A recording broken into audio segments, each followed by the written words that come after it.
Samashatrau cha mitre cha tatha manapamanayo shitoshna sukhadukkeshu samasanga vivarjitaha tulya ninda stutirmauni santushto yena kenachit.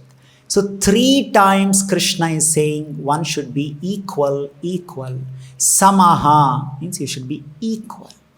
That means you don't have a different response to different situations. You have a same type of response. Samaha shatraucha mitrecha. Whether it is your enemy or it is your friend, how you respond internally is same. So Krishna is saying that the person is very dear to Krishna if he has these qualifications. So in Ramayana, we see an interesting behavior from Lord Sri Ramachandra. When Lord Ramachandra was about to get coronation, next day morning, the same early in the morning, he was called by his father Dasharatha Maharaj, and he was told, Lord Ramachandra was told that you're not going to become king anymore, you're going to forest, you're abandoned to forest. 14 years you will be going to forest. So how Lord Ramachandra behaved, how did he conduct himself is very exemplary. So he very gracefully handled that situation. He did not have any outburst. He did not shout. He did not scream. He did not cry foul play. He didn't say that, oh, this is unfair. From the standards of the law at that time, the law was the first child will always inherit the kingdom. That is a law. So even from that traditional, conventional standard, it was expected that Lord Ramachandra is supposed to become the next king. Then when you speak of the qualification, Lord Ramachandra possessed all qualification to be a king. Okay, the public support. Also, he had immense public support. So he had public support, he had all good qualifications, and he was a first child. So even then he was denied the opportunity to be the king. So Lord Ramachandra had all opportunity to have outbursts, shout, scream, fight, quarrel, but he didn't do any of those things. He had very, very gracious response to the whole situation, which appeared like unfair. It appeared like unfair. It was very unfair in anyone's life if such a thing happens. In fact, his dearest younger brother Lakshman, he was outrageous. He was seething with anger. He was so angry. He said, no, I will declare the war. I will go and fight with Dasharatha Maharaj. I will see how anyone can stop your coronation, Pattabhishek. So at that time, Lord Ramachandra speaks to Lakshman. And what he speaks is very surprising. He says, my dear Lakshman, this is the destiny. This is our destiny. This is my karma. Such a thing is happening. So what is the use of fighting? One should accept our destiny very gracefully. So we are not supposed to go and fight with Dasharath, Kaikeyi. Oh, it's unfair. No, it is our destiny. When destiny unfolds, we should gracefully accept. So in this way, he stopped Lakshman, he pacified Lakshman. So the same Lord Ramachandra, later when he was in the Dandakaranya forest, when Sita was kidnapped by Ravan, this Rakshasa Ravan, he did not say, oh Lakshman, this is our karma that Sita is kidnapped. This is the destiny that we have lost. It is because of my destiny I lost my wife. So what can be done? We should accept it. He didn't speak the same philosophy. He went all the way from Dandakaranya forest, traveling, crossing the ocean, fought with Ravan and got his wife back. So we see that Lord Ramachandra, he did not act the way that Bhagavad-gita is saying, samaha, you should be equal. So you should be equal. In one place is saying it is my destiny, so I should gracefully accept, even it is unfair, I should accept it. But in another place, he is not saying the same philosophy of destiny or karma. He is actually putting all his endeavors and efforts to get his wife back. So how do we understand? Because we are supposed to follow the lessons in our life. When should I say it is my destiny and keep quiet? When should I say, no, this is my duty and I should work? Because if you don't understand this clearly, what will happen? Where we are supposed to accept gracefully our destiny, we will be unnecessarily working hard there and getting frustrated. And where we are supposed to work hard and put our endeavors and effort, we will be thinking, no, this is my destiny, and will be keeping quiet. In this way, we will create a mess in our life. So, it requires intelligence and very carefully we understand. Anything happens in our life, any incidents happen in our life, it is very natural for any intelligent person to try to understand the cause of it, why it happened, why it is happening. So that is called intelligence. Intelligence is to try to figure out the cause of it. So when we try to figure out the cause, some people will come to this conclusion, oh, it's all my destiny, this is my karma. Whatever is happening in my life, it is all my karma. What can I do? So this kind of a conclusion, immature conclusion, can create laziness in people. It can create laziness and make people unproductive. And people become totally irresponsible, saying that, no, it's all my destiny, it's all my karma. See, even Lord Ramachandra himself was speaking about destiny. He didn't do anything when there was unfair injustice was done unto him. So, the one of the analysis of what happens to us can be destiny, karma. That is one of the analysis. But that is not the only analysis of what is the cause. There can be multiple causes. Like for example, now I am speaking. Let's say you are not able to hear my voice. My voice is not audible. So we can conclude saying that, okay, one of the analysis of this is maybe the speaker is not working. The speaker is switched off. Or maybe it is not working. This is one of the analysis. Another analysis is, no, speaker is working, but the mic is not working. So it's a problem with the mic, not the speaker. So this is another way of seeing what is a cause. Another thing is, no, speaker is all right, mic is all right, but the person who is speaking, he's not speaking loud enough. He's speaking very slow. That is why it is not audible. This is the third analysis. The fourth analysis is, no, the speaker is speaking loud enough. Mic is working, the speaker is working, I have some hearing problem. So there can be multiple reasons. So which reason I should take and which reason I should work on? So Mimamsa or analysis in the Vedic culture, it says, when any incident happen, we start from visible reason to invisible reason. We start with visible reason to invisible reason. But we start with visible reasons. We don't immediately say, no, it's all karma. Let's say, it's not audible.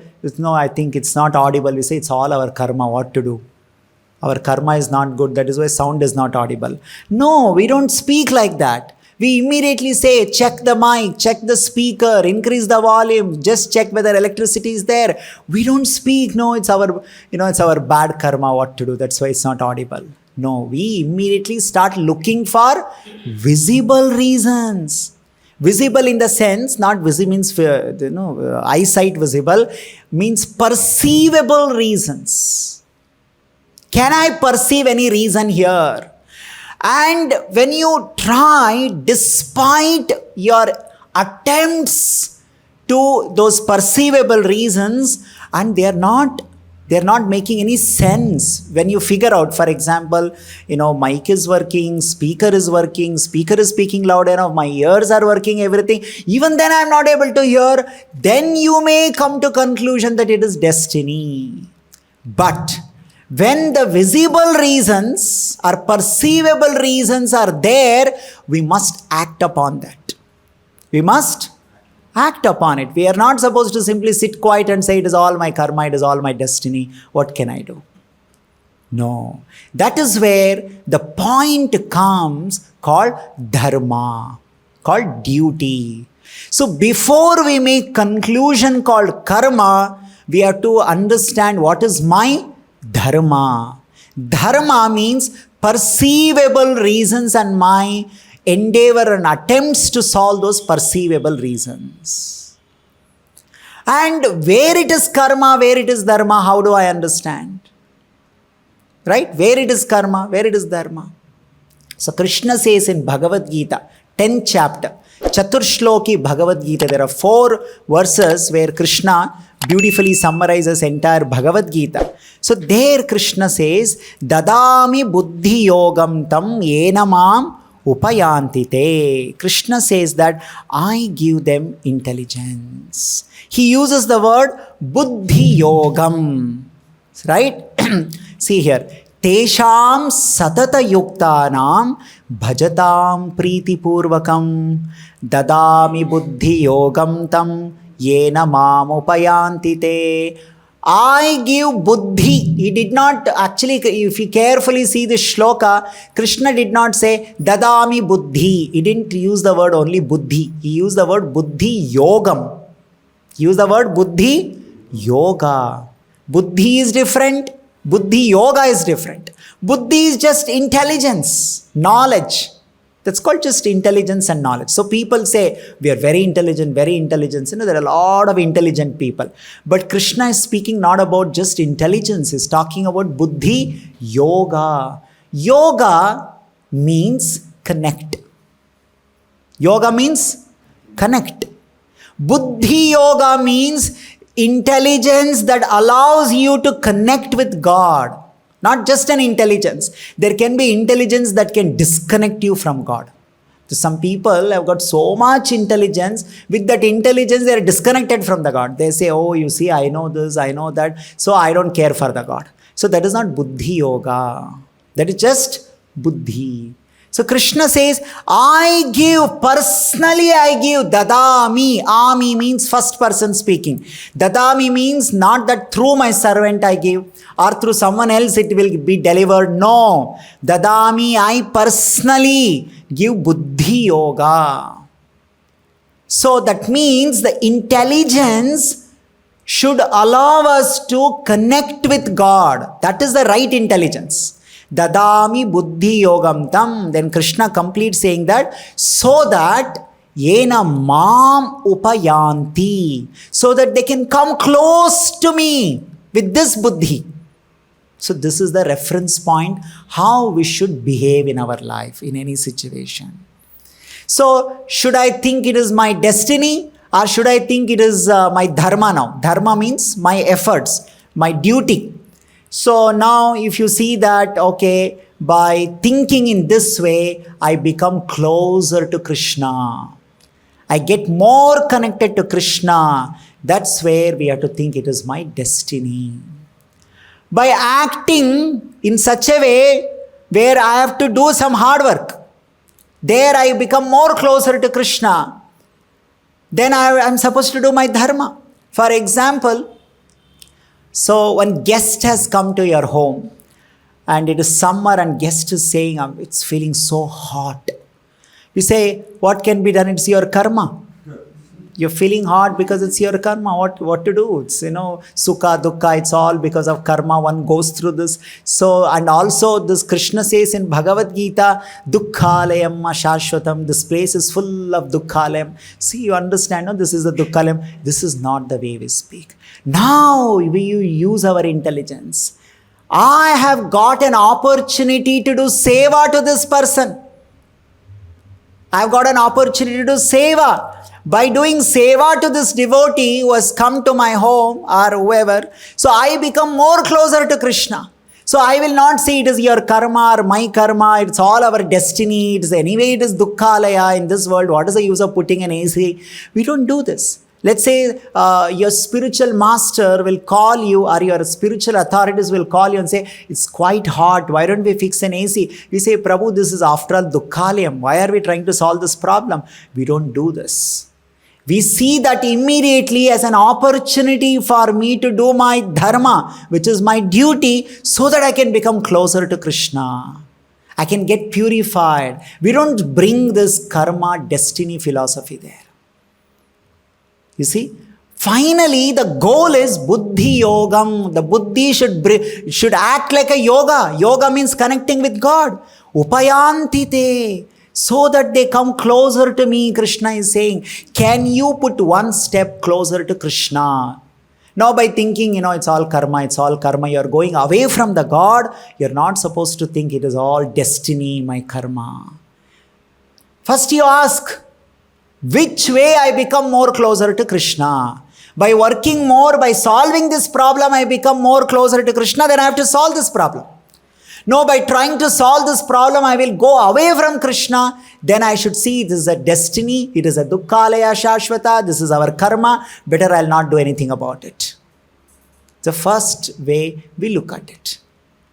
Isn't it? So what is now when a devotee, when a guest comes, it is my dharma to do seva to that person. It is not my dharma to speak philosophy at that time. Or one, let's say, a disciple or a younger devotee is going to a spiritual authority or a spiritual master and say, Prabhu, I am facing all this problem. Guru may say, this is dukkhalayam, you should tolerate this. But because that is his dharma to teach the right perspective. So one has to see, because it's different for different people. What happened to Lord Ramachandra in Ayodhya was unfair, injustice. What happened to him in Dandakaranya is also unfair. He is peacefully living.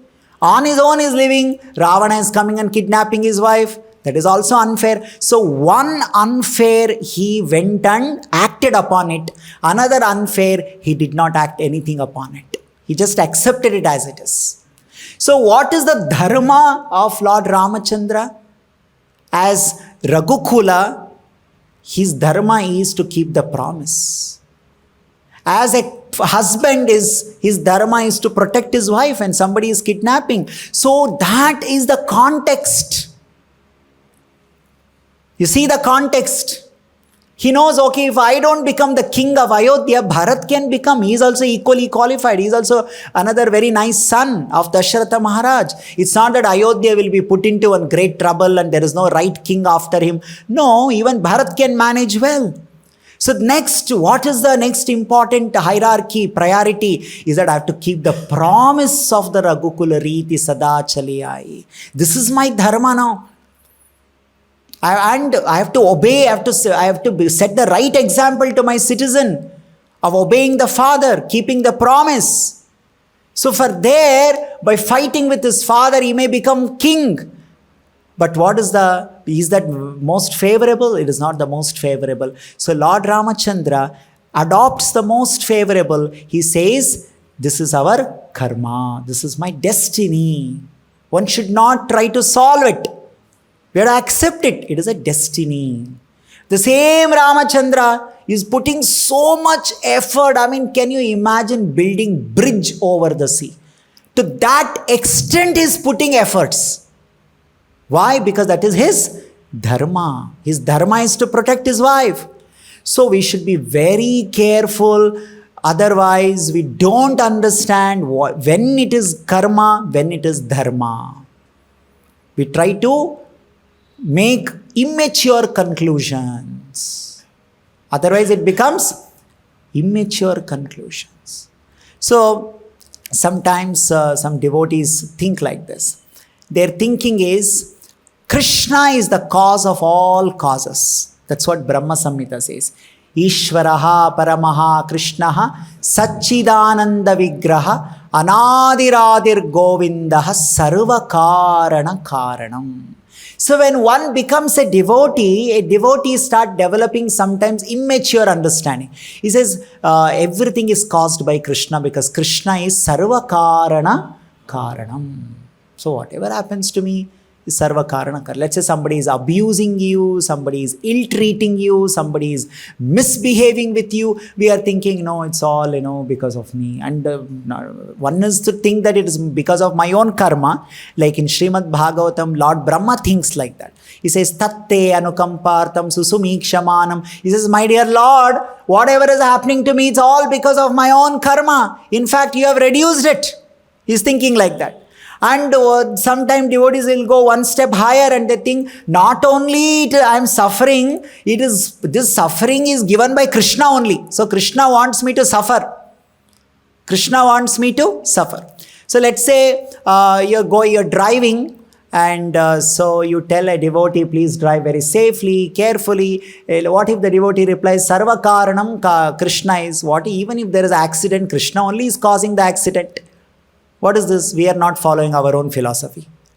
Is this the way to think? Let's say you get stomach pain and then you go to doctor. The doctor, what is the problem? No, Krishna is Sarva Karana Karanam. Krishna only gave me this stomach pain. Is this the way we think? One is to think, as Ramachandra said, karma. Another one is to think not only just karma, it is Krishna. Krishna is causing everything. So what is the right way to understand? So, Krishna says in Bhagavad-gita that Anumanta Upadrishta. He is the witness and he is a permitter. So, when we say that Sarva Karana Karanam, we have to very carefully understand that. What is that? That Hiranyakashipu, Rakshasa, he was asking his child, from where are you getting this much strength and courage to speak like this and behave like this? Then Prahlad Maharaj said, my dear Lord, from wherever you are getting the strength, I am also getting the strength from the same source. And whoever gave you this boon and blessing that nothing will happen to you, Lord Brahma, he is also getting his strength from the same source. I am also getting the strength from the same source. That means Hiranyakashipu's Shakti source is Krishna. That's what Prahlad Maharaj is saying. So if Krishna is the source of Hiranyakashipu's strength, that means when Hiranyakashipu is beating Prahlad, is abusing Prahlad, is torturing Prahlad, that means Krishna is torturing because the source of Hiranyakashipu's Shakti is Krishna. So when we say Karana or the cause or the source is Krishna, can we say effect is also because of Krishna only? So we understand Krishna is the Karana or the cause. So when we say cause is Krishna, can we say effect is also because of Krishna? Like Hiranyakashipu's Shakti, who is the Karana for Hiranyakashipu's Shakti? Krishna, that Prahlad Maharaj himself is saying. So that means the effect is what? Hiranyakashipu is now beating Prahlad. He is torturing Prahlad. That is the effect. So that is also because of Krishna only? No, this is not correct. This is not correct. So that is where we have to understand there is something called intention, there is something called permission. What is that? Intention and permission. So when we say God's will, Krishna's will, everything is happening in this world because of the will of God, will of Krishna. So the will of God can mean two things. It can mean intention of God. It can also mean permission of the God. So when Hiranyakashipu was misbehaving with Prahlad, does it mean Krishna was giving permission for Hiranyakashipu to beat Prahlad Maharaj? No. So why we have to understand this very carefully? Because if you don't understand, if you misunderstand, if you make wrong conclusion, you will not do your dharma which is within your capacity, which is our capacity. So one has to realize, I have to do everything that is in my capacity, which is called my dharma or my duty. After I am trying to figure out the ways and means, the causes, which are reasonable causes. Like for example, I've got stomach pain, and if you try to figure out what is the stomach pain. The stomach pain is because I'm eating something which I'm not digesting. So then what should I do? What is my dharma? I should avoid eating such food. So that is dharma. Not that thinking Krishna is the cause of all causes, Krishna is the cause of my stomach pain, and it's also my bad karma that I'm getting. So I am not going to take any action. I'll continue to eat all kind of wrong things, and I will think that my stomach pain is because of Krishna. So I'm not taking any action. That means I'm not doing my dharma.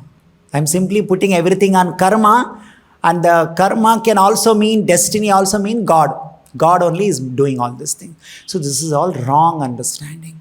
First, when we get stomach pain, first thing before we even come to the point of karma or Krishna, we see, is there anything within my dharma? Is there anything within my duty? And we do our duty. After doing our duty, it is still not making any sense. Still it is not solving. Then a person comes to conclusion, after doing his duties, it must be my own destiny, my own karma. Not that without working hard, without applying our mind, applying intelligence, simply lazy, and come to this kind of a conclusion that can actually disconnect you from the God. Let's say somebody did not get up early in the morning, did not come for Manglarati, and then they're saying, this, I think, is my karma, my bad karma is going on. What to do, Prabhu? My bad karma it is. Is it our karma or is it dharma? So if we immediately come to conclusion, it is my karma, that's very dangerous. First we have to see, did I keep my alarm? Did I sleep right time previous night, last night? Right? Did I ask someone to wake me up in the morning in case if I fail to wake up?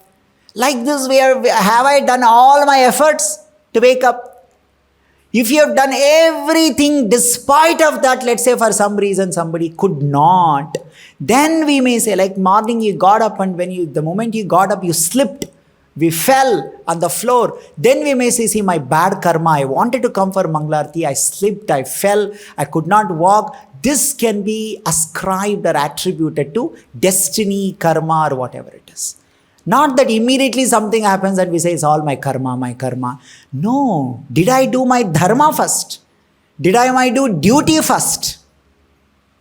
First we have to exhaust all the options of duty. Then we have to come to the point of karma. Otherwise, you will only encourage a non-devotional, favorable devotional practice. So that means we have to see this. By practicing this destiny philosophy, if my heart become very hard, I become insensitive, and I go away from the God, that means I'm wrongly applying the philosophy of karma. It's this philosophy of karma is a reality. It's a truth. In fact, it's a broader truth.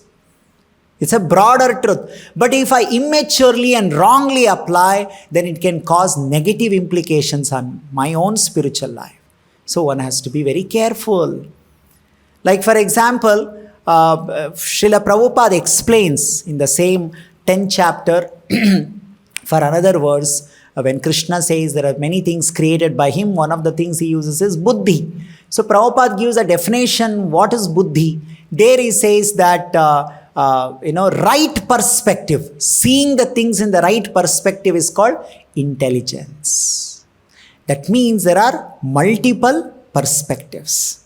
Like the same example, the voice is not audible, sound is not audible. There are multi-perspective. Mic is not working is one perspective, speaker is not working is another perspective. My hearing is problem, another perspective. But Prabhupada is saying, seeing the reality from the right perspective is called intelligence. What do you mean by right perspective? Right perspective is what Krishna has given. The right perspective is buddhi yogam yenamam upayantite. The perspective that makes you or takes you closer to Krishna is the right perspective. The way I see the whole situation, because of which I become more closer to Krishna, is called right perspective, or the most favorable perspective. Like we'll take on material example.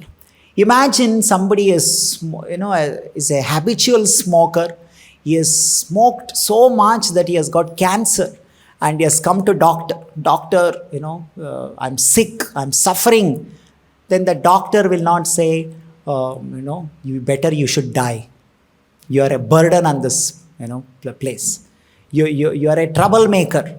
You are such a sinful man. You have done all kinds of wrong things. You die. So is this the perspective of a doctor?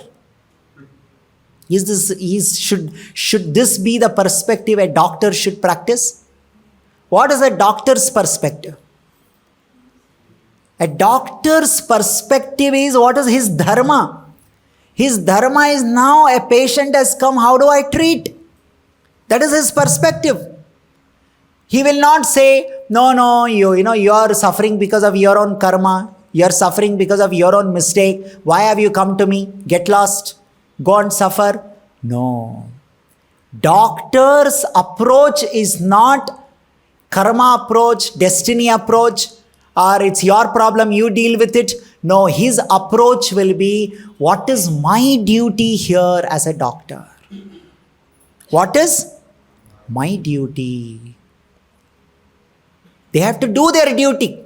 So they'll say, now they'll do operation, surgery, they come out and say, after doing their duty, they say, so we have done our best, let's see what God has in store. Right? They will not say, no, whatever God wants, it will happen. They don't talk like that. They will say, we will do our duty, rest will depend on God. So that is the right perspective. So that's what Prabhupada is saying, Krishna is saying, Buddhi Yogam. What does Buddhi Yoga means? Buddhi Yoga is that which takes you closer to Krishna. Upayanti. Upa means closer. Yanti. Yana means going. Yana means travel. Upayanti means going close. Upayanti mam. Mam upayanti. Going closer to Krishna is called Buddhi Yoga. So now after hearing this, now we should understand, when here in today's verse that Krishna is speaking, he's saying that sometimes there is sukha, sometimes there is dukkha, sometimes there is so much of good name, sometimes there is so much of bad name, sometimes there is profit, sometimes there is loss. All this keeps happening. What is the perspective we see from all these things? Whichever perspective that takes you closer to Krishna. Isn't it? Sometimes we are supposed to tolerate it. When the problem comes, sometimes we are supposed to tolerate. That is the right perspective. Sometimes we are supposed to solve it. Like Lord Ramachandra tolerated that injustice that happened to him in Ayodhya. He did not protest. He did not fight back. But he did not tolerate when Ravana kidnapped his wife. See, same Ramachandra had two different types of response. So which is the most favorable? Vibhishan, he was in Lanka and he was staying with this demon Ravan, and all kinds of wrong things was going on. So Vibhishana was tolerating and he was keeping quiet. He was tolerating. But when he kidnapped Sita, right? Ravana was always a bad person. And Vibhishana is always a Mahabhagavata, Dharmik. So he was somehow tolerating, continuing his life in Lanka. But when it come to the point of Ravan kidnapping Sita and bringing to Lanka, Vibhishana, now he said, this cannot be tolerated. So he went to Ravan and he advised him, please give back Sita. He did not tolerate that. Then when Ravana said, I will not return Sita, that time Vibhishana decided to take action. What is the action he took? He left Ravan, he left Lanka, he came and joined Ram. You see that it's not that no, tolerance is a very good quality. Krishna is saying in Bhagavad-gita, Tam Stitikshva Bharata, oh, we should tolerate. No, Vibhishana did not tolerate certain things. He acted upon it, he protested it. So very carefully we have to understand all those things. Otherwise, sometime we are thinking, no, I should tolerate where you are not supposed to tolerate. You are acting where you are not supposed to act. You see? Vibhishana tolerated something, he did not tolerate something. Lord Ramachandra tolerated something, he did not tolerate something. He tolerated what Kaikeyi did, but he did not tolerate what Ravana did. Isn't it? So, where to tolerate and where to take action. So, once there was Rath Yatra in London. So, devotees were very excited during Srila Prabhupada's physical presence. So, they wanted to make Prabhupada very happy. They wanted to build very huge rathas. Right? So, they built tall, huge ratha, 50-foot tall rathas they built. But unfortunately, they did not have enough experience of building ratha. So that the wheel they had built was not very proportionate to the height of the ratha. So after a while, that entire ratha collapsed and ratha fell down. So devotees were very heartbroken and disappointed. So they came to Prabhupada and they asked Prabhupada that this ratha fell down, is it because Krishna is unhappy with us? Is Krishna unhappy with us? Is that the reason why Ratha fell down? Is that the reason why Ratha collapsed? So Prabhupada said, it's not that Krishna is unhappy. You have not applied your intelligence properly. Before we make such conclusion that Krishna must be unhappy with me, that is why it happened. Before you go to that level of conclusion, first we have to see, did we do our duty properly? Have you designed Ratha properly? Have you done your job properly? You have not designed your chariot proportionately, properly. No, I think Krishna may be unhappy with us. That is why Ratha broke down. No, this is a very wrong way of making conclusion. Before you make conclusion about destiny, Daiva, we have to first check our Dharma, duty. That is the right perspective. Otherwise, for everything, sometimes some people, some devotees will be thinking, I think Krishna is unhappy with us. That is why I think I lost it. Right? Maybe Krishna is unhappy. Krishna must be unhappy. That is why now, let's say somebody is working in a company, and so because it's a good company because of which you are able to attend Manglarti, you are able to do sadhana and all this thing. And suddenly something goes wrong and you get transferred or something. I think maybe Krishna is unhappy with me. That is why he has sent me now away from him. No, you have to now go and check. Go and speak to your concerned people. Can you please keep me back in the same city? Or you should say, okay, if you're not keeping me, I'll resign. I'll find another job. We have to do our dharma. So that I'll not go away from Krishna. Upayanti mam. Buddhi yogam tam upayanti tam. So I'll not go away from Krishna. First we have to do our dharma, our duty. So Lord Ramachandra's being equal, somebody may say this, oh, you see, Ramachandra himself was not equal in all the situation. In some situation he tolerated, in some situation he did not tolerate. No, very carefully we have to understand, being equal means in all situation you're equally responding so that you remain close to Krishna. That is the meaning of being equal in all situation. Being equal in all situation does not mean don't solve any problem. That is not the way in any scripture we find. Sometimes, let's say, somebody comes and put case on you, or put unnecessary trouble for temple, for devotees, create some disturbance. So should we say, let us all tolerate it? Krishna says in Bhagavad-gita, we should all tolerate. So somebody has, let's say you have your temple land, somebody come and occupied your temple land. And now we will say, no, I think we should all tolerate. That's what Bhagavad-gita is teaching. Titikshva, tolerate. Should we tolerate? No, that's the teaching of Bhagavad-gita. We should, some devotee has become very sad and upset. See, somebody is creating a disturbance, creating problem. No, Prabhu, you see, Bhagavad-gita shloka, you've forgotten. Samaha, you should be equal. See, when you got the land, you were very happy. It's the same way you should be happy now also. When somebody is taking away land also, you should be happy. No, that is not the meaning what Krishna is saying.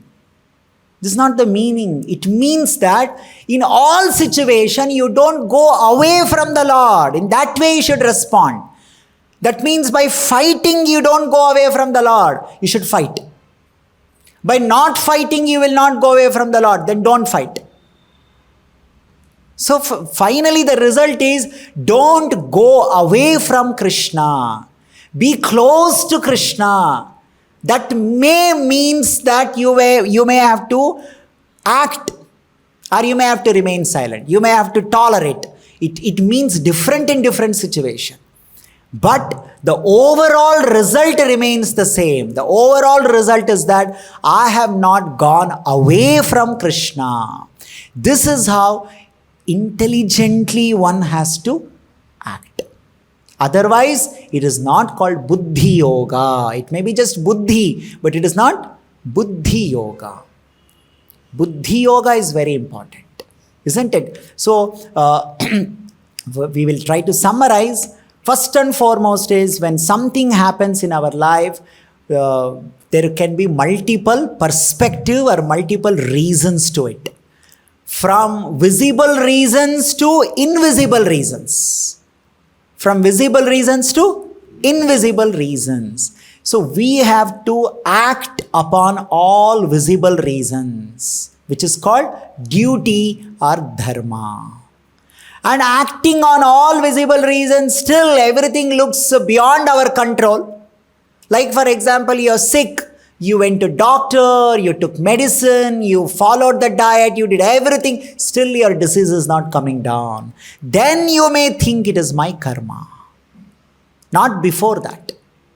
Not before that. If you try to conclude before that only, then we have become intellectually lazy. We are simply lazy and we are using some Bhagavad-gita philosophy for that. For our laziness, covering up for our laziness.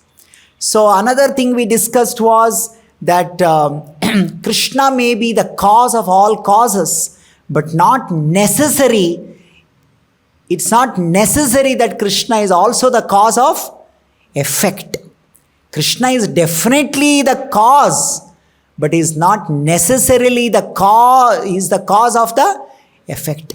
Sometimes the effect may be because of our misuse of the free will.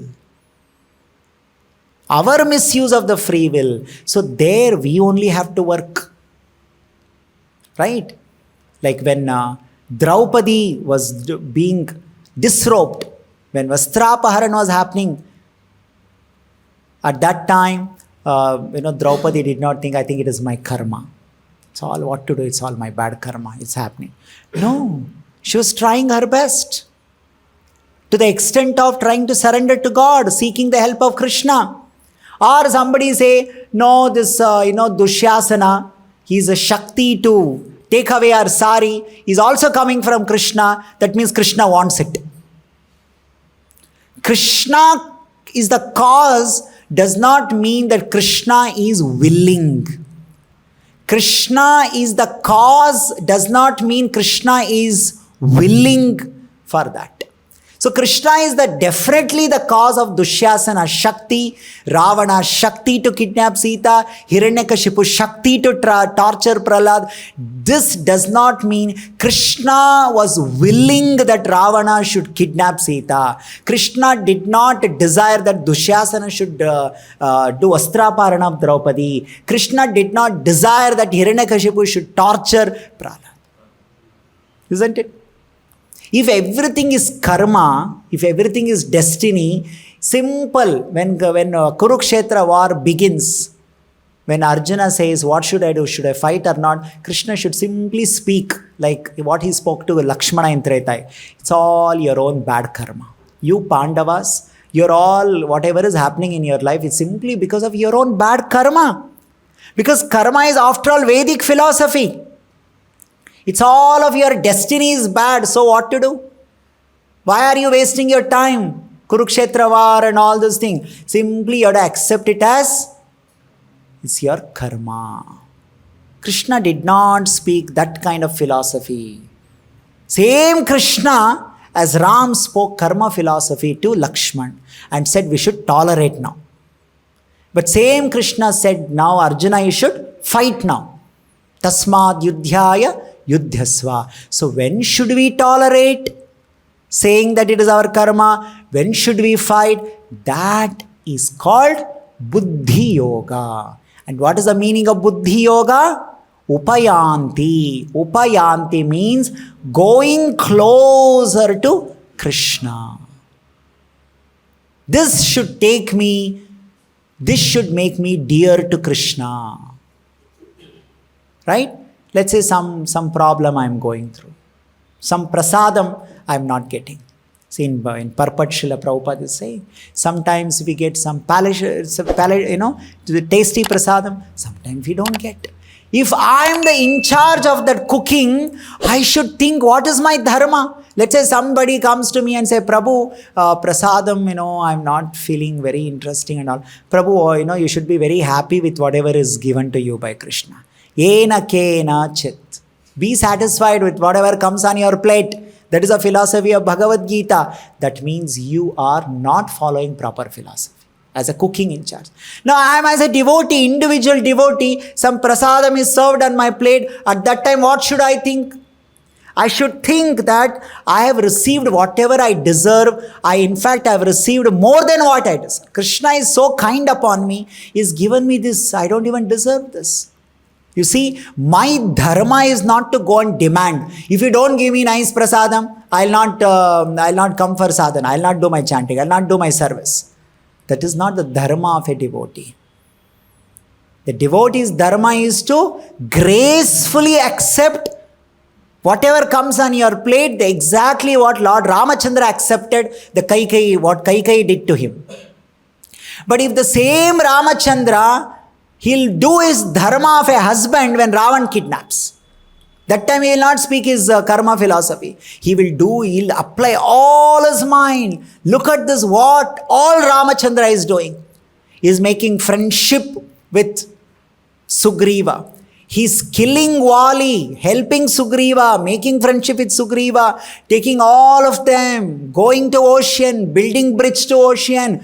Oh my God, it's humongous effort, isn't it? Humongous effort. So like that, any service, let's say I am the cooking in charge, I have to put humongous effort to provide the best of the best prasadam. That's my dharma. That's how I become closer to Krishna. If I compromise anywhere in my dharma, that is no more Buddhi Yoga. That is a intellectual laziness. That is a spiritual laziness. By following that laziness, I get disconnected from Krishna. I get disconnected from Krishna. A cooking in charge can never tell any devotee that you should be satisfied with whatever comes on your plate. Maybe a temple president may tell devotees, see, we should all be satisfied with whatever comes. Because he has a bigger role to play. But your job, your service is not to speak a philosophy which is allowing you to escape from your dharma. Right? So we should be very careful. We should be very careful that we should not follow anything that allows you to escape from your dharma. Our dharma is putting our 100%. Krishna never told Arjuna that it's your karma, it's your bad karma, it's your destiny. So you just accept it. All of you go back to forest. Be in the forest. Let's not have this fight. Whole Bhagavad-gita was meant to make Arjun fight, to make do his duty. Tasmat sarveshu kaleshu mamanusmara yudhyacha. How many times Krishna tells in Bhagavad-gita it's our bad karma, we should just accept it. Not even once. He says you should fight, fight, fight, fight. He says, like what Ramachandra did. Hanuman went to Lanka. He was searching for Sita. He didn't find. He searched. At that time, he did not think, I think it's my bad karma that I didn't find Sita. He was not thinking, I think my karma is bad. I think it's in my destiny that I should not find Sita. No, he was thinking, what can I do more? What can I do more? Is there any place I have not gone? Oh, there is one garden. Looks like I have not gone there. Ashoka Vatika, Ashokavana. I have not gone there. I think I should go there. He was not thinking, I think if it is there in my destiny, Sita will become visible to me. I will sit in this one place and I'll simply chant Rama, Rama, Rama, Rama. I'll chant. If it is in my destiny, Sita herself become visible to me. No. Even it is Rama's own mission. It is for the pleasure of the Ram, order of the Ram. I have to still go and search for Sita. Sita will not become visible on her own. I have to put all my efforts to search Sita. That means you should ask sometime, Prabhu, does Krishna desire that our temple should come up? Is it desire of Lord? Is it desire of Krishna that everybody should chant Hare Krishna mantra? Yes, it is a desire of Krishna. It is Krishna's desire. Even if it is Krishna's desire, it will not happen on its own. It is Lord Ram's desire that Sita should be figured out. Mother Sita should be found out. It is Rama's desire. So now Hanuman is saying, it is Ram's desire. No, he's a supreme Lord. It is his desire, so Sita will become visible to my eyes. No. Even it is Ram's desire, you have to do your duty uncompromisingly. A devotee has to do uncompromisingly his service of preaching, meeting people, donor cultivation, bringing donation. No, I think if Krishna wants, somehow it will happen. Somehow it will not happen. It is Krishna's desire to still build Setu for the Samudra. It is Krishna's desire still here to jump the ocean. It is Krishna's desire to still fight with Ravan. Simply because it is Ram's desire means everything will happen on its own. So that is where our dharma comes into picture. Not our karma or God is the ultimate karana of everything. So anyway, everything will happen. No. So we have to act. We have to do our duty. Sometimes the duty may be trying to solve the problem. Sometimes the duty may be tolerating the problem. But how do I decide that? I decide this simply based on one principle. That principle is, if I solve this problem, will I become dear to Krishna? Will I become closer to Krishna? By tolerating this, if I become closer to Krishna, if I become dear to Krishna, then I should tolerate it. This is a simple way we calculate. Right? Not unnecessarily we start following destiny philosophy, karma philosophy. No, Krishna is a cause of all causes, so everything will happen on its own. No. So this is how we understand it, and that's what it is said. One has to develop this equanimity. Means in any condition, I should not go away from Krishna. That is samachittatvam. Favorable, non-favorable. I should not go away. That not going away means maybe sometime tolerating, sometime trying to solve the problem. This sometime we ourselves can figure out, sometime in consultation with devotees we can figure out, sometime by reading Prabhupada books and consultation of the devotees we should figure out. But one should be very careful that I don't go away from Krishna. Enamam upayanti te, upayanti. That's the conclusion. So we'll stop here. Grantara Srimad Bhagavad-gita ki Jagat Guru Srila Prabhupada ki Nitai Gaur Premanande. So sometimes it is seen that we have difficulty, like when we are putting efforts. It's always easy to, like when Lord Rama is standing in front of the ocean, always easy to say, now it's very difficult to cross. I mean, sometimes our body, mind limits us to think, this is your best. So when Ravana kidnapped Sita, Sita did not think, I think it's my bad karma, I should tolerate. I should tolerate and be in Lanka only. She did not tolerate it. She was continuously making efforts to get out of Ravana's clutches. Ram was also making continuous efforts to reach out to Sita and get her back. So, and there were difficulties as big as crossing the ocean. In figurative sense also, it is a very, literally it is a big challenge. But they never gave up.